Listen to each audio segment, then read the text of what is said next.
If you're looking for a new job and you need to get the attention of a hiring manager, well, then you need to have a personal brand, something about you that they can remember, something they can sink their teeth into.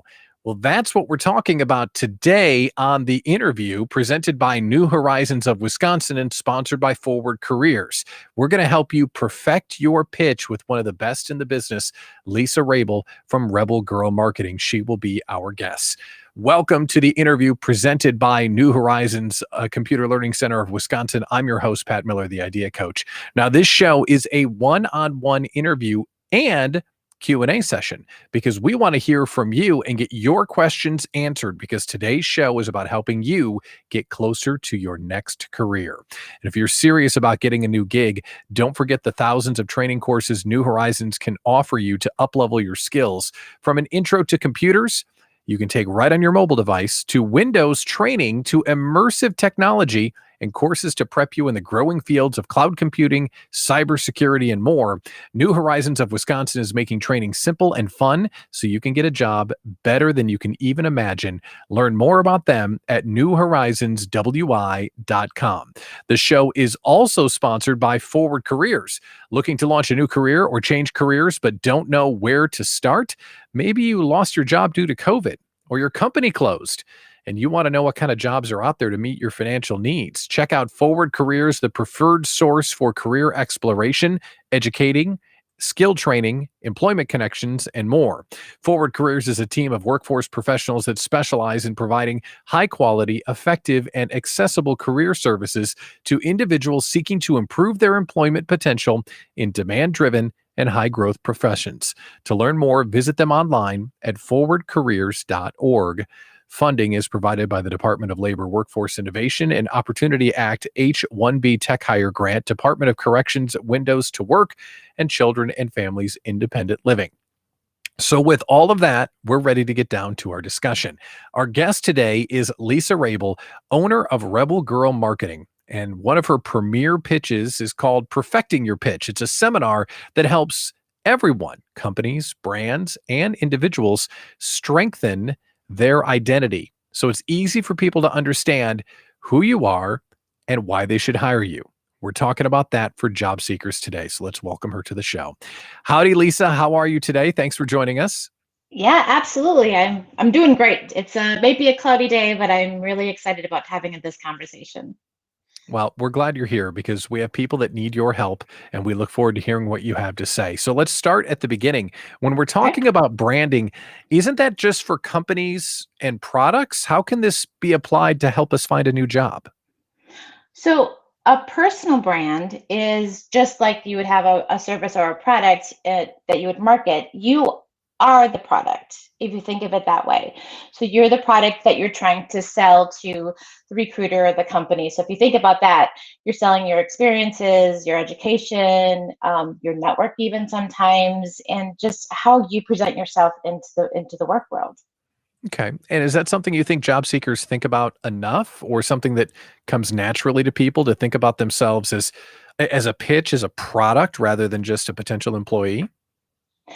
They don't, honestly, because we have been through whatever experiences that we might have. We've been told that we are staff, or we are an employee, or we're kind of a number. When instead of us thinking about ourselves as part of a team, part of the solution of an organization of what the problems they're trying to solve for their clients, if you think of yourself more as a team member, that is a really great way of doing that.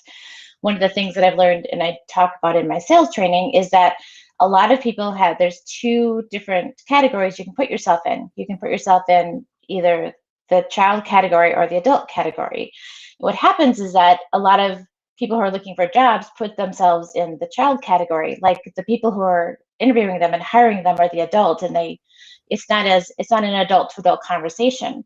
If you have a personal brand and you're confident in your personal brand, you would have more of an adult to adult conversation, because if you think about it this way, you might really need a job, but you're interviewing them as much as they're interviewing you. So if you put yourself in the adult conversation, that's why a personal brand is so important. It gives you that confidence to walk into that interview and have the confidence to have a conversation and think about it as, I'm going to interview this company as much as they're interviewing me. And what spicy way to look at it, right? To empower yourself. Hey, you don't need them to do you a favor.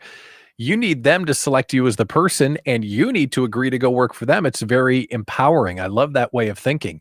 So if Absolutely. someone's never like encountered the personal brand concept, so how would you define a personal brand? Because during our conversation today, we're going to help people find their strengths. So can you talk about what a personal brand is? Well, just like any brand that's out there, like if it's a, the national brand like a Coca-Cola or something like that, they have a reputation. They have what the impression that people have on that organization. It's the same thing for your personal brand. Your personal brand is your reputation. It is what you bring to the company, and it is like I said, it's your experiences and everything. Your personal brand is the actual impression you make on people. Now, that impression could be in writing and like a cover letter or resume, or online and social, or it could be in person. So, how you present yourself is your personal brand. So you talk about online and social and those kinds of places. Is that where we would use the personal brand, or are there more places than just those two things? Yes, online, definitely. So if you have a profile on like Indeed or Monster, your personal brand is definitely there. Your personal brand is actually in your resume too. So in the top of most resumes now, they have what's called, a job objective. And so in that job objective is where you could put your personal brand. It has to say something that's specifically about you and what you're looking for. If you sound like everybody else, you're going to be treated like everybody else. So it's one of those things where your personal brand in social media today, your private life isn't private anymore.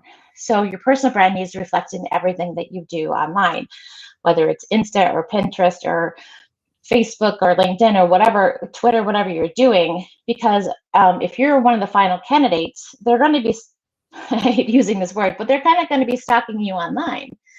They're going to be online looking at your profile. So you may show up really, really well in the job interview and on the resume and all these other things. But, if you have on a Tuesday afternoon, I got so hammered with my friends on the boat this afternoon, it's like that's not going to represent your personal brand very well. So you really have to make sure that your personal brand reflects everything that you're doing. It's in your personal feeds as well as your professional feeds, because private life is no longer private. That's a good point. And I think a lot of people are coming at job seeking through the lens of if I'm the best at doing what I do, then I'll get the job, as opposed to it being kind of a marketing campaign and showing people that you're different and you're memorable. And that's kind of a Mhm. dated way to look at getting a job, right? I'm the best, so they should hire me. Oh, absolutely. Because what you have to realize is that, we're human beings working with other human beings. And so the what is also very dated, Pat, is the term soft skill. Those soft skills, those personable skills. It's also a very dated way of looking at it, because honestly, it's those skills that are going to get you the job. Because people want to work with somebody who's going to blend well into their culture and with the other teammates. They can always teach you how to do what you do, but if you're not a very nice person and you come off like that, even though you can do really well, they're probably not going to hire you based on the fact that you're just not going to fit into their culture. That's true. That's true. All right. So if someone's never really tried to declare a personal brand before, they may think, it seems a little braggy. How would you address that if someone said, it sounds a little braggy to create a personal brand about myself? It's natural to feel that way, isn't it? Yes, absolutely. And to be quite honest with you, it's hard. It's not an easy thing to do, is to create your own personal brand, because it does feel like bragging. It does feel like that. This is when your network and your family and your friends come really in to help. So when I was looking for a job, how many years ago, what I did was I actually sent an email to like people in my network, like ex people I used to work with even my siblings and my kids and my husband. And what I did is I said, if you would describe me in 3 words, what would they be? And then what I did is I took those 3 words and I used them on my resume. Of course, I'm in marketing and I'm a creative. And so what I did was I actually put it around my resume, I put little talk bubbles and then used the 3 words and then who it was, like friend of 15 years or ex coworker or something like that. So it can be really hard and it can feel like bragging. But at the same time, what's really great about that is that your network and your people and the people in your community and the people in your just your your family and your friends want you to have a job, so they're going to help you. And it's a great way of learning who you are without having to come up with the words yourself. All right, so that is a brilliant piece of advice right there. If you're not sure why you're different, ask the people that you've worked with and the other folks in your life what they think of when they think of you. And I love the distance that you provided on your resume with the little talk bubbles. Instead of saying, I am smart and funny and good looking, naturally, you could put a thought bubble up there saying, Pat is smart and funny and good looking, and who said it? And that way it's not your bragging, someone's bragging on your behalf. That's Exactly. really, really good. So how else can we find some of those things that help us stand out? Are there other techniques that you can think of to help us identify how we can position ourselves differently? Absolutely. So when you're trying to get a job or trying to get in front of an organization, you have to go through a robot. Sorry, but you do. It's called an applicant tracking system. And so what happens is you can use words that are kind of HR speak. So one of the ones that I love personally, it's called Strengths Finders 2.0. And what it is, you buy a book or you can go online and it's like 20 or 30 bucks. I don't even know how much it is anymore, quite honestly. But what you do is you fill out the questions and then it comes back with your 5 highest strengths. You can actually use those strengths on your resume and in your cover letter, especially if you have something like one of my strengths is woo. It means wins others over. And so one of the ways I used it, I know. That's And great. so so the way I use it in my resume was as a salesperson and a marketing person is that I can get along pretty much anybody and kind of win them over. And so I would use in the job description, if it had an area of like a qualification, I would take that qualification and use my woo in the description of why that would work because it's one of my strengths. So Strengths Finders is a great way not only to build your own confidence, but also to realize what your strengths are. There might be some strengths you didn't even realize you had. So is that how you match the job description with your branding using that kind of translation? And do you do it to get past the robot to the real person? Yeah. So there's going to be some keywords that you're going to find in the job description. So it's very important to go print out the job description and then highlight the words that you see repeated all the time. And then in your cover letter, as well as on your resume, find out use those keywords in a sentence or use those keywords in a header or something along those lines, because the robot's going to be looking for the same keywords in the job description. So if you have those words in your cover letter and or your resume, you're going to get past the robot and get in front of the HR professional. All right, this has been like a really rapid look on how to identify our personal brand and really figure out what helps us stand alone from the other folks in the job hiring competition, because that's essentially what it is. We've got a question from Brian, and the questions are open, by the way. So if you're watching the show, welcome to the interview presented by New Horizons. We're talking with Lisa Rabel of Rebel Girl Marketing about how to help you differentiate yourself from all of the other competitors on a job search, and then perfect your pitch so when you get to the real person, they understand why you're different and you can get the job. So the question from Brian here, what is one major turnoff that could impact your personal brand that people might not think of? That's an excellent question. I would turn it back onto you is what turns you off? What turns you off about people that may be too braggy or too showy or something like that? And if it doesn't resonate with you, it's probably not going to resonate with other people. Now, the reason I say turn it back onto you is because if you're hiring for a salesperson versus an engineering job, it's going to be completely different things that would turn them off about that particular field that you're in. So if I was to give you an example, forward, it's if you Google like resume or cover letter examples, you're going to find that it says you should hire me because. Don't do that. I would say your position of financial advisor appeals to me because of these strengths that I have, or because of this background that I have, or something like that. That is going to be the whole like, yeah, you should hire me because I'm awesome is way in the past. It's more of this is how I can bring a benefit to you, the organization, and you as the team. Again, you're working with human beings, not robots. So act like a kind and thoughtful and forward thinking and positive person and part of the team. So that's a great answer. Thank you for that. So we talked a little bit about getting past the robot. We talked about helping us identify how we're different than everybody else. But then when you actually talk to a human, you have to start making the pitch. So what makes a good pitch in terms of being a job seeker? What makes it go? So you're not gonna, if you get the interview and you're walking to the HR person's office, you're not gonna like give the pitch, right? Because you've already gotten past that point of having to do the pitch. So the pitch really comes in before you get the interview. The pitch comes in when you're out networking or you're at a barbecue this summer and somebody says, "Hey, what are you doing?" So, that's when the pitch comes in, when you want people to know who you are and what you're about and what benefits you bring to an organization. So the pitch really comes in all that pre-interview aspect of things. It goes on, like I said, it goes on your resume in the objectives part. It goes on your cover letter. It goes on your LinkedIn profile. It goes anywhere that people are going to be looking for that job position. And it's going to be when you show up at networking events this summer, or if you show up, even like I said, you'd never know who's going to be at the barbecue that might know somebody who's looking for that. So there's really always an opportunity to use the pitch. So for example, if somebody says, "Hey Lisa, what do you do?" I have a ready-made answer. I actually have 3 ready-made answers. Ooh, 3. Depending upon what situation that I'm in.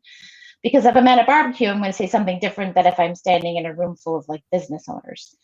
So it's one of those things where if you have a good pitch, depending upon where you're at, it's a good way to get their attention. Now, Pat's question specifically was, what makes a good pitch? Now, a human being, you have 8.25 seconds to grab their attention. Yes, 8.25 seconds. So that first 2 sentences is going to be very, very important. If you sound like everybody else, they're going to stop listening after that 8.25 seconds. In theory. So what makes a good pitch? It has to be memorable, it has to be short, and it has to say how you help, not what you do. Mm. Hmm. So memorable, short, and how you help, not what you do. Okay, that's some good stuff. So memorable, are we saying a unique word? Or are we presenting it in a way that makes them go, huh? Like talk about the memorable part. So, like I said, I have 3 different pitches. So if I'm just at a regular like networking event and I'm just in general, people that don't know what they do or who they are, people say, "Well, what do you do?" And then I honestly, all I say is, "I'm the Nanny McPhee of marketing." And they always will say, "What does that mean?" And so then I can go back and say exactly what I do. My job is to help organizations with their marketing as long as they need me, and then I'm gone.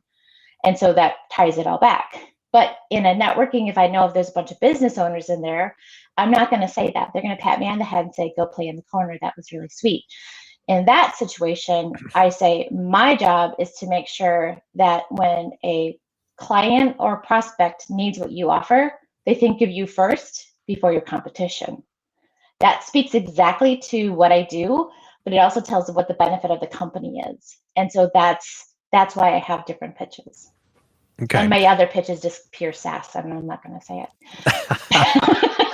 Now, what about style points? Like if you're talking to someone and you're perfecting your pitch and you're talking about how you're different than everybody else, it's not just what you say, right? It's kind of how you present it. Like, is there a personal style and an energy that has to be brought to the game?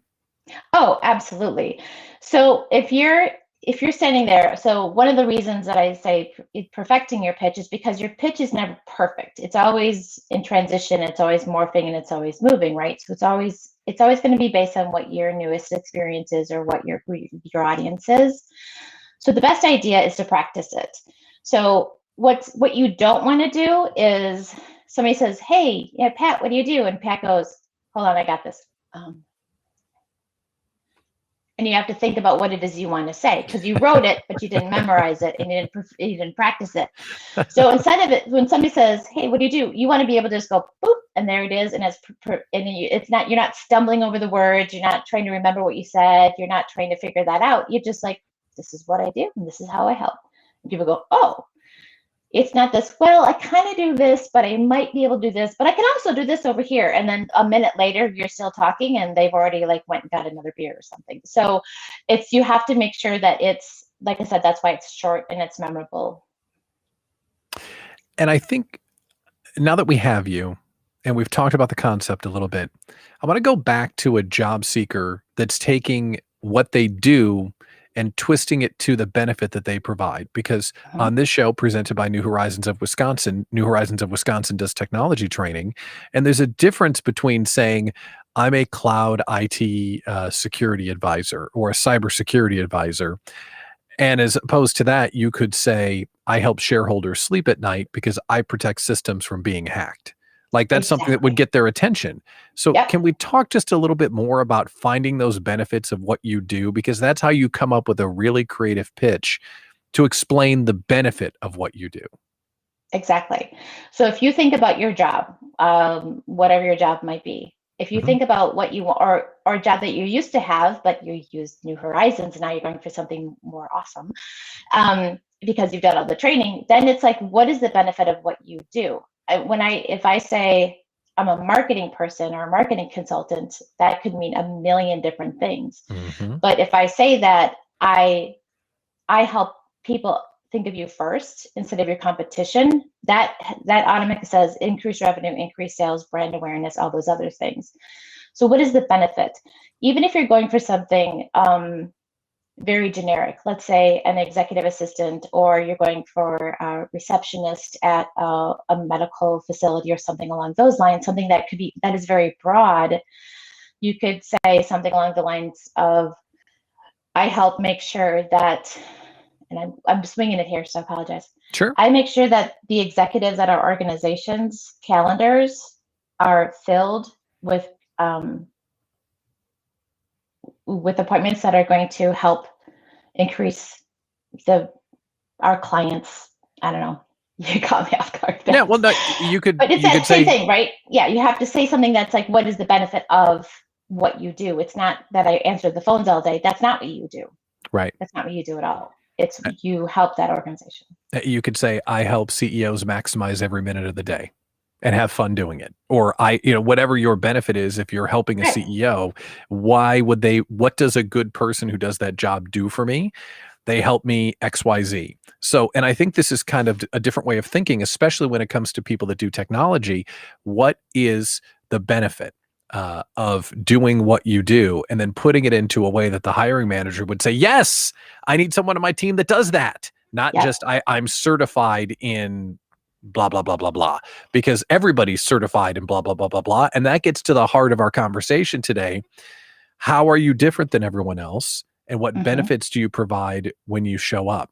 And applying this to job seekers, it seems like it's new, but it's not new, but it's Hmm. definitely in vogue. So it's interesting to kind of dig in to this. So if I was just starting right now and, there was a job out there I wanted to get, just summarize for us, what should I do? Like what are the steps I should take to help position myself with my pitch and then in the interview to help myself stand apart? So a lot of this goes off of the Simon Sinek start with why. It really go that's the core of it. So if you want a reference point to go to and say, okay, so this makes sense, but how do I do it? Start with why, and Simon Sinek's program is a really good way to start it. And what he does is he has three consecutive circles, like a big circle, and then a smaller circle, and then one on the inside. And if you Google it and you go to YouTube and you look at Simon Sinek Start With Why, there's a 15 and a 5-minute version of him explaining it, and it's brilliant. And it's older, but it is going to be timeless and it's going to stick around for a long time. Because what Pat is saying is that it's not what you do or how you do it, it's the why you do it. What is the benefit? What is the why that you do? And so it's a really good way of doing it that way. So if you're trying to figure that out, the Start With Why book and the video are very good ways of figuring out what your unique why is of why you do something.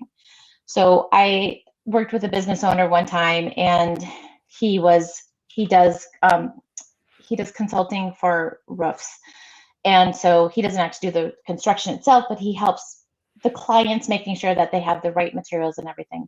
So we went through the whole thing. It's like, why did you buy the business? Well, he gave me this answer, and then he gave me that answer, and he gave me that answer. And I finally I'd asked him until I got to what I wanted. And it was, we help protect people's businesses and the people inside the buildings. So it was about protecting the people and the right resources, not about the revenue or wanting to own a business or anything like that. It was about getting down to the core of what really makes him passionate about what he does. Because in the end of the day, he helps literally save people's lives by making sure that the structure of the building is intact and it doesn't fall literally on their heads, which unfortunately has happened in the recent past. And when you Not go for our back, clients, but not for his clients, by the way, but somebody else's client. and when you go back to the barbecue example, when you introduce yourself to someone else, that's going to be much more compelling and memorable than I build houses or buildings or whatever. That's going to really help cut through why you're doing it and help you stand apart. This is a fantastic conversation, and I hope that if you're looking for a job right now, you're looking past your qualifications and looking to the benefits that you provide for people, and then taking Lisa up on her challenge, which is, okay, how can you package that in a way that's memorable? Do you have any final thoughts for a job seeker as they start to take advantage of this advice and guidance you've given to us today? Yeah, absolutely. First of all, be authentic. If you don't want to sound like everybody else, don't act like everybody else. Be who you are. And now I'm not saying if you're like a wild and crazy guy and you want to be like you're all animated and stuff. I mean within some composure, but at the same time, if you're like a fun and passionate and energetic person, be a fun and energetic and passionate person. Because like I said, nobody wants to work with, you're working with humans, you're not working with robots. So be as authentic as you can be. Because quite honestly, and even in the business that I have, if I pitch something to a prospect or something and I don't get it, sometimes it's good because it's not something that I want. So I would never look at not getting a job that you like went in the interview for, that you were like kind of want it, kind of don't. You have to find that organization that fits with your personality just as well as you fit within the organization. It's a two-way street. You're going to be spending a lot of time there. Make sure the organization and the culture really fits. But be authentic, and then remember that you're working with people. So be just the authentic person that you are. And don't ever just say that, if you're talking to somebody like I'm in transition, don't start with that, because it sounds a little bit different than something like I'm looking for a new opportunity to help my new team, whatever your benefit is. It's a different way of approaching it, and just say, oh, really, what kind of organization are you looking for? So it's very much a semantics and the verbiage that you use that's going to make a difference, and it's going to make you stand out from everybody else. And that empowerment piece that you've shared today is a great reminder, on top of finding our unique differentiator and then how we package it up in a pitch. Lisa Rabel from Rebel Girl Marketing, thank you so much for coming on today. It was a great interview. Thanks for the time. Thank you. That was awesome. Wow. So if you're looking for a gig right now, that's the goods. Lisa really brought it for us. So I encourage you to think about how you're standing out from the crowd and really thinking about the benefits that you provide so you can get noticed and then get the job that you want. If you'd like to improve your chances of landing a great job and improve your qualifications, newhorizonswy.com, they can help you. They've got a chat staff standing by for real. Go to the website, pop into the chat. They're right there, and they will help you get further down the road so they can match you with the training that you need to land a terrific opportunity. newhorizonswy.com. Also, thank you to our sponsor, Forward Careers. Up next on the interview next month, June 1st, 10 a.m., we're going to talk with Ann Knutson. Now, Ann Knutson is a professor of negotiation. What we're going to talk about is how to get what you're worth from a new job. So if you ever go into that part of the interview and it's like, oh, I don't know, can I get this much money? And you don't feel very confident, next month on this show, June 1st, 10 a.m., Ann Knutson will teach us what we need to know to become better negotiators when you try and land your next job. A big thank you to Forward Careers and New Horizons of Wisconsin. I'm Pat Miller, The Idea